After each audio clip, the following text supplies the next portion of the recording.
Digital Marketing Radio episode 228. How to use live video as the center of your content marketing strategy. Digital Marketing Radio with David Bain. Brought to you in partnership with SEMrush. I'm David Bain and this is Digital Marketing Radio, the show for marketers who want to stay on top of the latest tools, tactics and trends from today's modern marketing masters. Are you itching to get going with live video, but you're not quite sure how that fits into your overall content marketing strategy? Maybe you're currently doing live video, but you're not just taking full advantage of all the wonderful content that you produce. In today's episode, we're going to be helping you to take full advantage of your live video by placing it at the front and center of your content marketing strategy. Joining me to discuss that is a lady with over 15 years of experience in social media, content marketing, and growing brand awareness. She's also an overthinker, a mover, a doer, a baker, and a geek. Welcome to the Director of Marketing at Ecamm, Katie Fawkes. Hi, everyone. Hi, David. Thanks so much for having me today. Hey, Katie. All these people, all these guests should stop using all these different descriptions in their Twitter handles. That's what I say. I'm glad you pulled that one. I feel like I overthought it, so it seems very appropriate to have it in the description for sure. And on your blog as well, I notice we've got some great comments already there as well. We're broadcasting live. We're recording a podcast, obviously, but we're broadcasting live on LinkedIn, on Facebook. So lots of good, friendly comments saying hi to you already. So you can find find Katie over at ecamm.com. That's Ecamm with a double M. So Katie, we're discussing live video content marketing strategy. So why live video? I think there's lots of reasons why live video, but I would think that the main two are that it's really incredibly authentic and relatable to people watching. So it's a great way to build an audience, to build a community, and to get people really excited about the kind of content that you're putting out. And the second is that it's a great testing environment. So if you're thinking that, you've been wanting to get into video and you're not exactly sure where to get started, it's incredibly forgiving. So you can make mistakes. You can continue to kind of get better with your video quality and your sound quality as you grow along with your audience. So it's a great starting point. And I think, as people get more into it, it is amazing how much fun it also is along the way. So I would say authenticity, it's really raw and people love to relate to it and get to know the real you, and a great testing space. And if you really want to, you can delete your stream afterwards, of course, as well. But hopefully you don't feel that you have to do that. Yes. Yeah, don't. Keep it. I think people love getting an inside look at who you are and what the content is that you want to share. And it's okay that it's not perfect. So keep that in your mind as you're thinking about live video. It doesn't have to be perfect to be really powerful and something that people really take a lot of value out of. So I was talking to a mutual friend, Ian Anderson Gray, in episode 226 of Digital Marketing Radio, and we were talking about live streaming for B2B brands, because I was saying to him, I can understand live streaming for personal brands, but unfortunately, for whatever reason, many B2B brands don't seem to be embracing live video quite as much. Do you think live video is great and useful for any type of business out there? I do. I think that B2B brands have a little bit more of a challenge as they think through the content that makes the most amount of sense. And so I think I've always been a big believer in helpful content. So if you can think about how you can help others, whether it's a business or an individual, you can put that content out in front of people using video of any kind. And certainly live video is an easy way to get started doing it. So really, I think as it relates to B2B brands, they really need to think through who are their customers and what could they give those customers as far as how can they create helpful and authentic, valuable content. So it's really thinking through the why behind what you're doing and how you can get that out there. Great. Okay, so if a B2B brand or if another business is just about past the why stage now and then just about committing to getting started with live video, what are a few steps to get started with it? Yeah, absolutely. So you're going to want to think through, thinking first about your why and the content that you're getting out there. You're going to need to have a computer. You're going to need to have a camera and a microphone. And then from there, you can literally get started with just those couple of things. So, just the basics to be able to get up and running.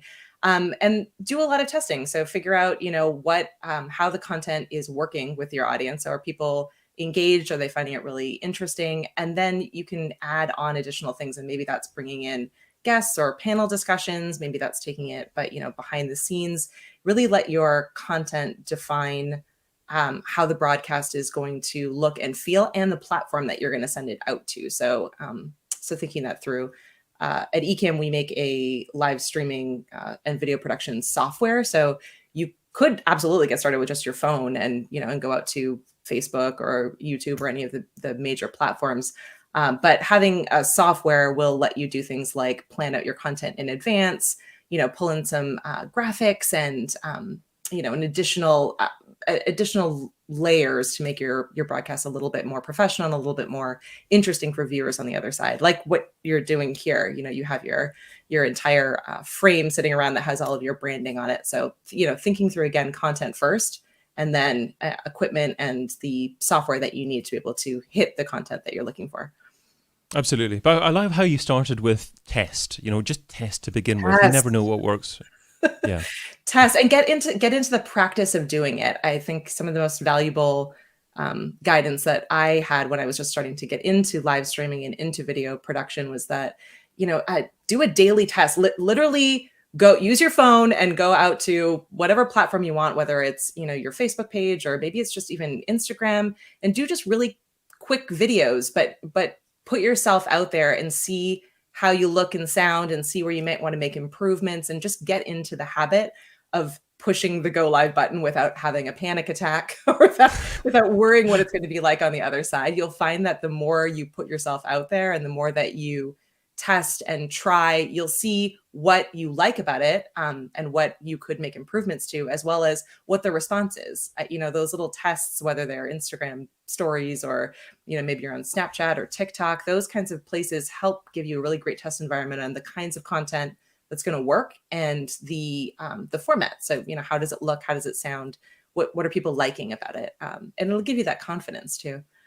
Absolutely. And no matter how much you plan beforehand, episode 100 or video 100 is going to be terrible, or it's going to be a lot better compared with episode 1, because you just can't predict what's going to happen. You can't necessarily train yourself how to use the microphone, use the camera, think of the flow that's going to appeal to your target audience. So just, I guess, design the live video, the live content that you're going to produce based upon audio feedback. Is that what you're saying? Yeah, absolutely. I mean, I think it's important to plan things out, and I think that planning goes a long way. As you said, I'm an overthinker and a planner myself, and so having a good understanding of what your what we call the run of show, what your run of show is, and what order you want to get the content out, and what are the different graphics and things that you're going to bring into it.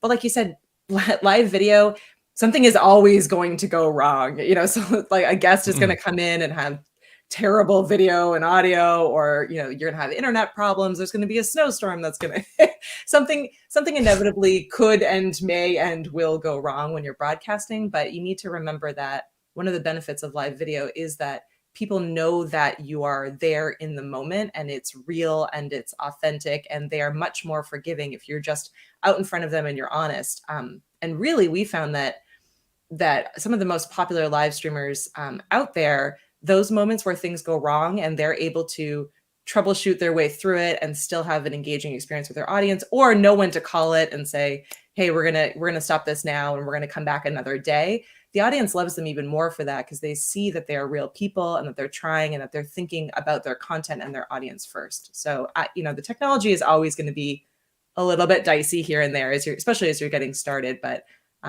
again, don't let that stop you from having a good plan and trying to implement against that, and knowing when things go wrong, how to respond and how to deal with some of those challenges as they come up in a way that's really human, and a way that, helps let your audience know that you care about getting the content out to them in a way that's going to work. Absolutely. You talked about being an overthinker. I'm an overthinker as well. And I think doing live is a great way of actually counteracting that, because you can't overly plan everything. You've got to commit to a date and a time, and that's when you're going to go live. And whatever happens, it's going to have to work to the best of your abilities at that moment, at that time. Yeah, and it does get you. It does make things a little bit easier. When I first started doing video, I mean, even at past jobs, the second that the camera was in front of me, I would freeze up.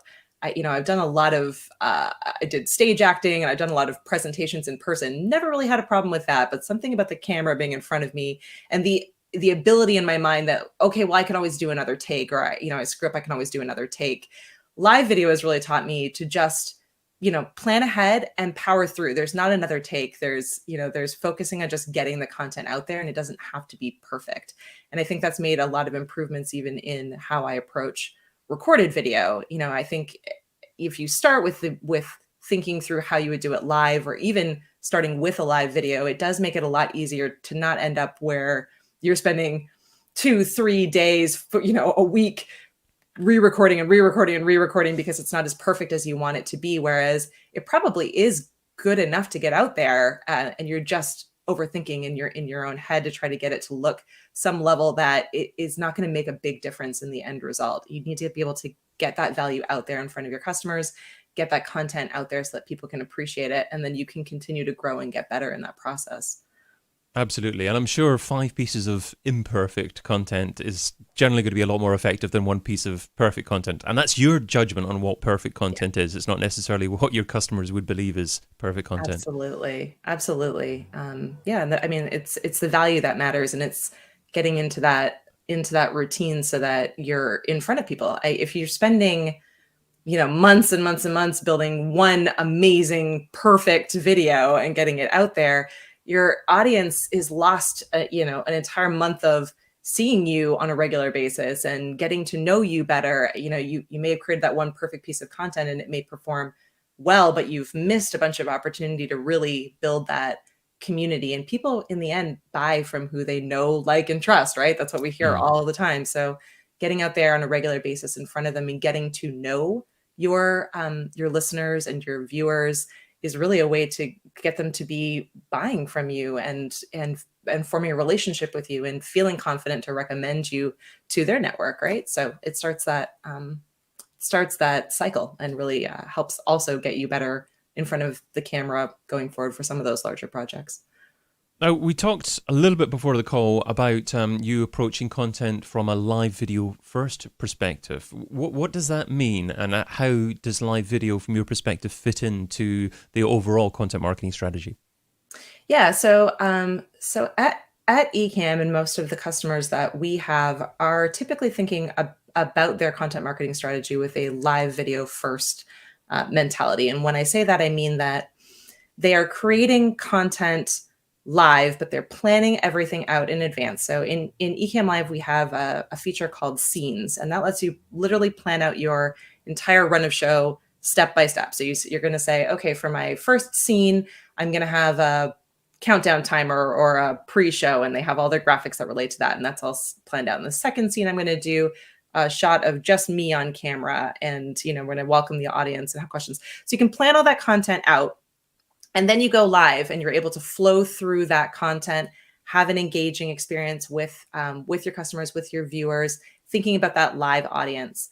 Then that video is a completed video. And if you're using a tool like Ecamm, you get a high quality recording version of that video that's just saved automatically to your computer. Then you're done. You've flowed through and created a video in the format and the way that you wanted it to. Then you can do something like chop off maybe the beginning that's not relevant to a replay audience. Maybe you want to chop off the end that has a lot of questions and engagement with your live audience that's not relevant. Then you have a produced video. You've brought your graphics all in. You've had your entire flow of your show is looking fantastic. You can then upload that into YouTube. You can strip the audio out of it and send it over to a podcast. You can put that video into a tool like Descript and pull the transcript out. And you can turn that into a blog post. I feel like these days in particular, most of us are wearing lots of different hats. We have lots of amazing ideas, but having the time to get out the content that you want to get out is difficult. So if you think about it from a live video first standpoint, you're able to continue that flow of getting the content out there. You're engaging with your audience, but then you've created a great repurpose engine for every time that you are going live and getting that content out there, you're also creating recorded videos. You're also feeding into a podcast. You're also creating blog posts. You don't need to worry about all of the other things that you would have to be spending individual time planning out every time. You can then focus on the content and just putting it through that engine. And I think it has made a big difference in a lot of our customers' lives, because it gets them into the flow of how they're thinking about their content. It's growing their business both through the engagement in their live videos, as well as all of the other audiences that they're seeing across all those other content channels. And they're only creating the content once. They're creating the content when they go live, but they're thinking ahead about how each audience is going to receive that, so that as they're creating the content, they're thinking about it, knowing that they're going to make these tweaks and send it into these different formats.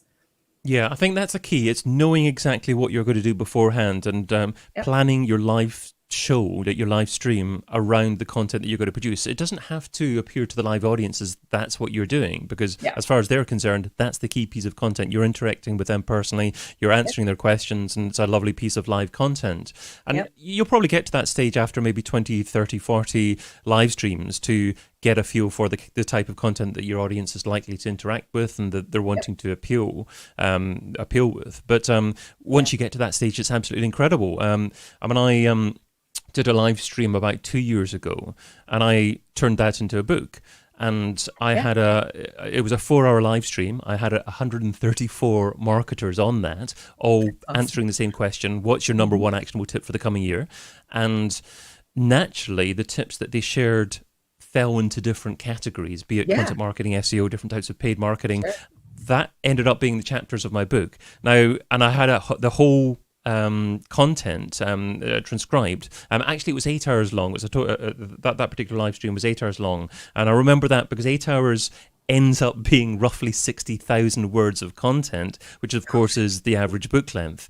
Now, I'm not advocating just to use a transcript as a book. It does require a significant amount of editing, but it just shows you, you can do so much from live stream. Absolutely incredible. Go for it, sorry. I was going to say, if you sat there and said, okay, today I'm going to write a book, and you created this entire outline, and you thought about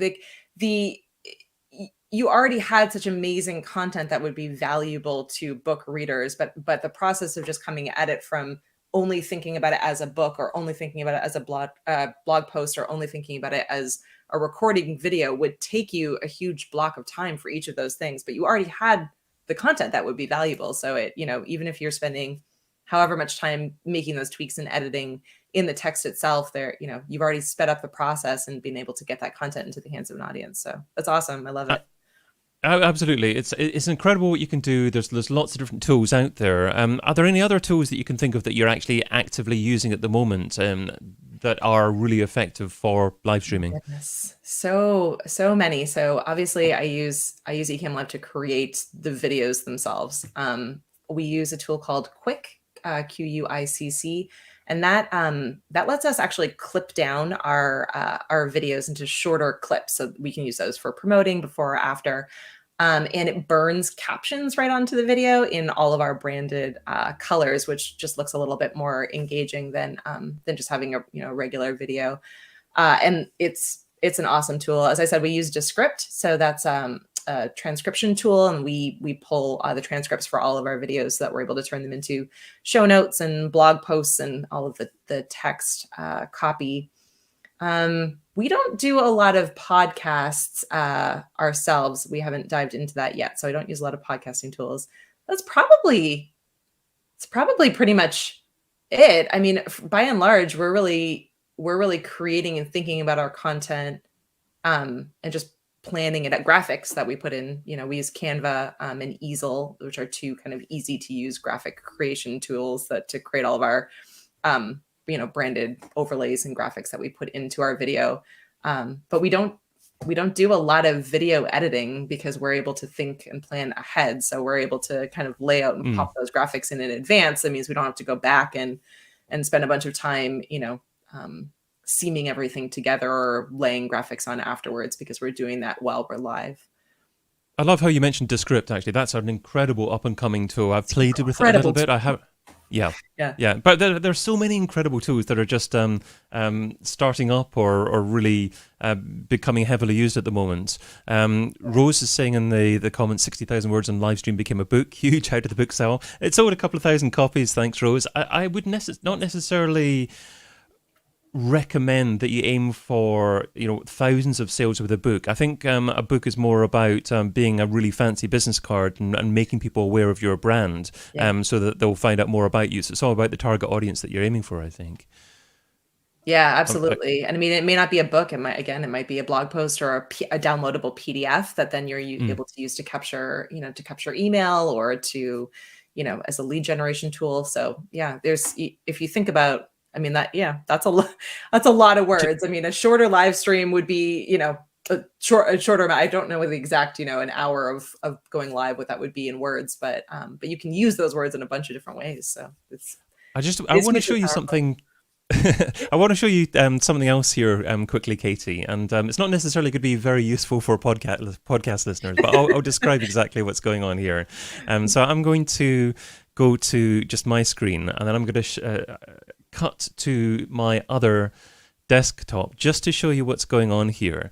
And I'm using a piece of software called otter.ai to transcribe what is being said as we're actually discussing things here. And you can see how accurate or fairly accurate the whole transcription is.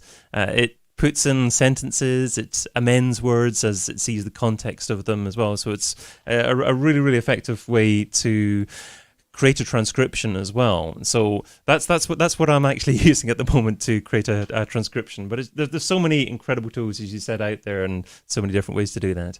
I love it. We have an Otter account, and I've never thought to use it live while I'm broadcasting. That's a smart pro tip there. I love it.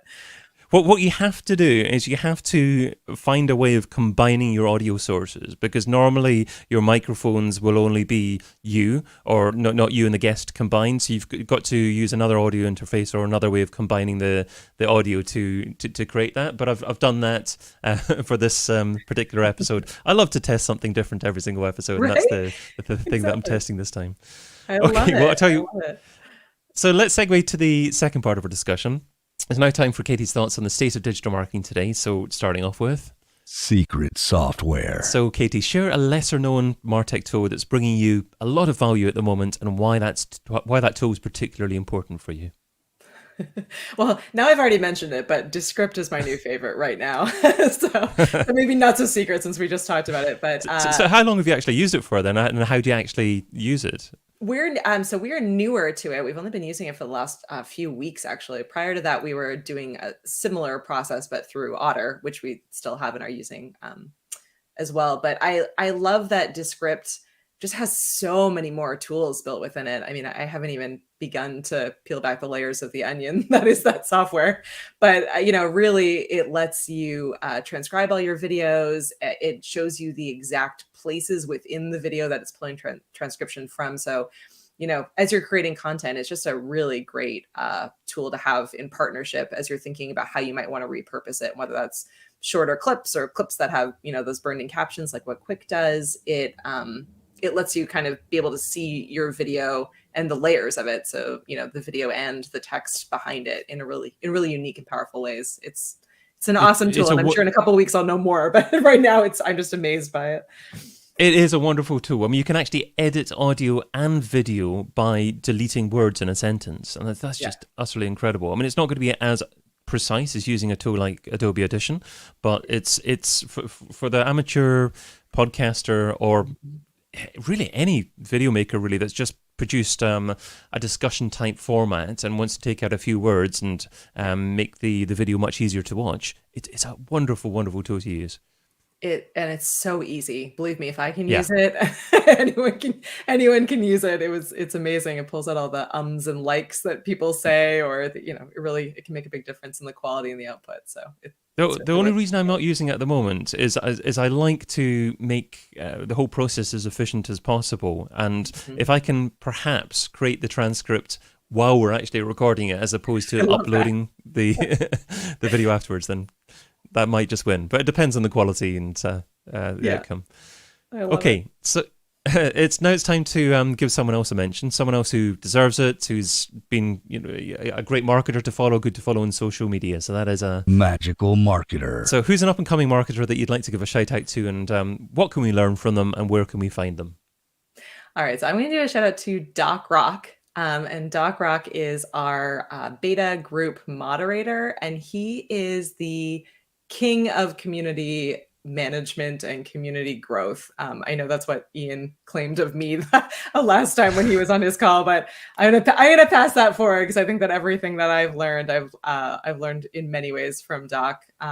He is just one of those people that is constantly thinking about how to give back to a community and how to really highlight content creators, and build this network that really has become in many ways a family. And certainly he's done the same in our groups and really helped me a lot with as far as thinking about community really differently. So he's fantastic, and he does a ton of live streams and ton of different tools. You can find him by searching Doc Rock.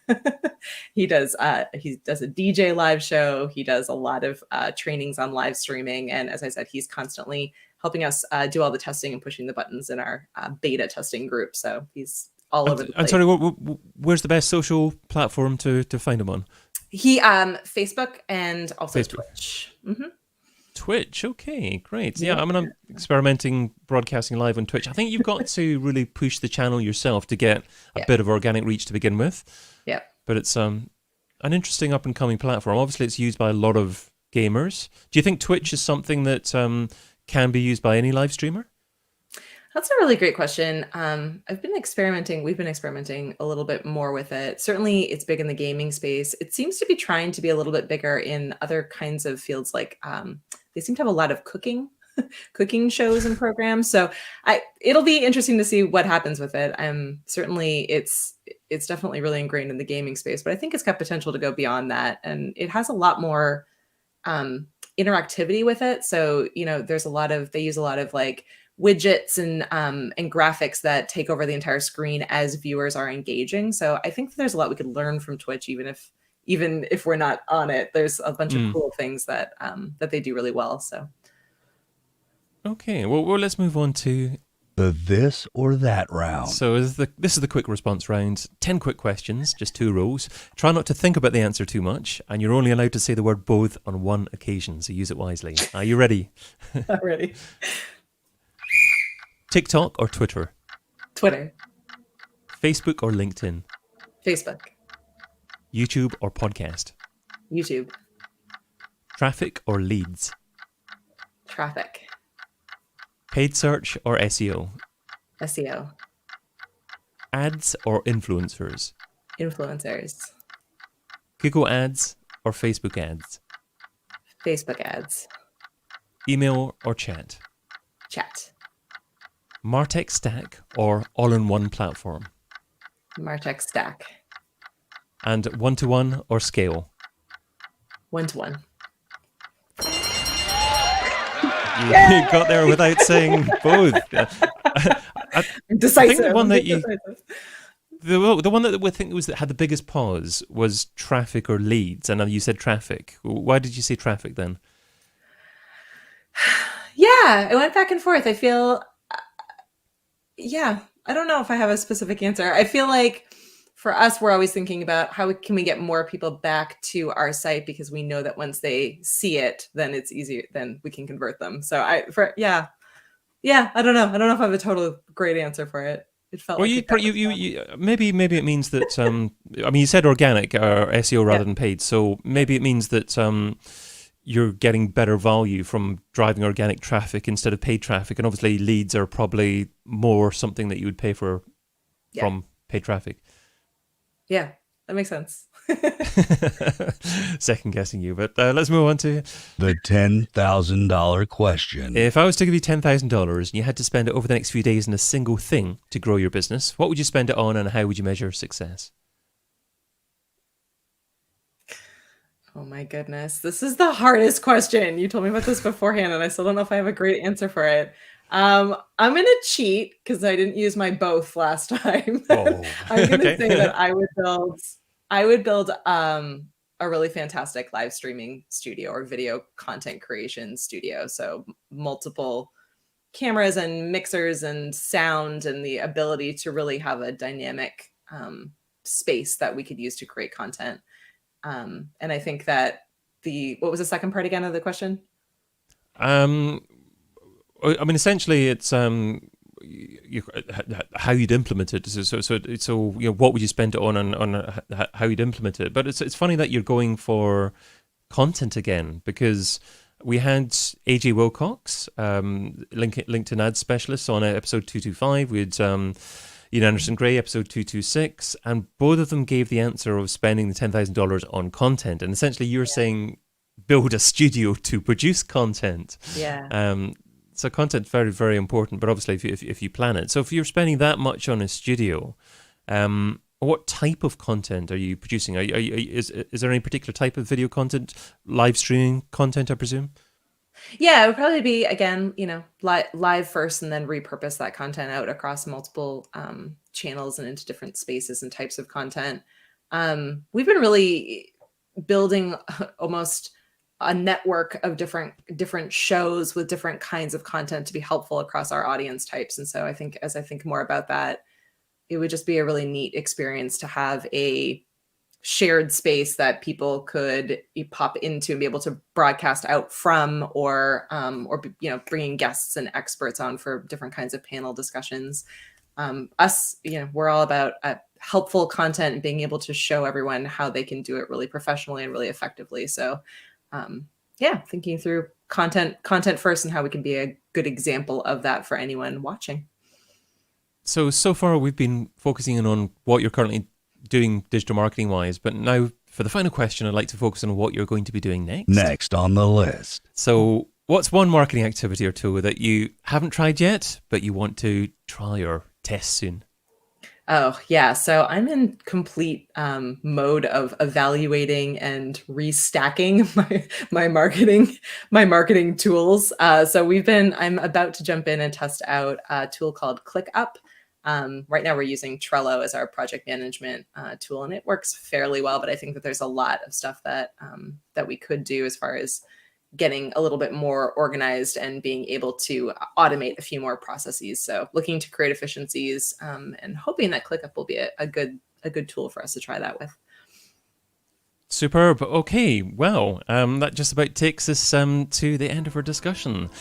You've been listening to Katie Fawkes from Ecamm, who on today's episode of Digital Marketing Radio shared great tips about live streaming, secret software Descript. So you've been using it a bit, Katie. You're probably going to be using it a bit more, maybe even trying Otter.ai a little bit. Can you remind me who your magical marketer was? It was Doc Rock. Doc Rock, that's it. R-O-C-K, Doc Rock. Okay, and so you shared lots of great resources there. I'll make sure those links are included in the YouTube video link and, of course, in the show notes over at digitalmarketingradio.com. Katie, what's the best social platform for someone to follow just to say hi to you? Oh my gosh, I'm on all of them. I'm probably most on Facebook. So if you want to find me there, you can find me either by my name, Faye W-K-E-S, or you can find me under Ecamm, E-C-A-M-M. Wonderful stuff. Well, thank you so much for joining us. I've been your host, David Bain. You can also find me producing podcasts for B2B brands over at castingcred.com. If you want to watch the next episode live, subscribe on at the Digital Marketing Radio YouTube page. And if you're already listening to the show on Apple Podcasts, Spotify, Amazon Music, tell a friend. It's good to share. Until we meet again, stay hungry, stay foolish, and stay subscribed. Aloha. DigitalMarketingRadio.com. DigitalMarketingRadio.com. Digital Marketing Radio. Digital Marketing Radio. DigitalMarketingRadio.com.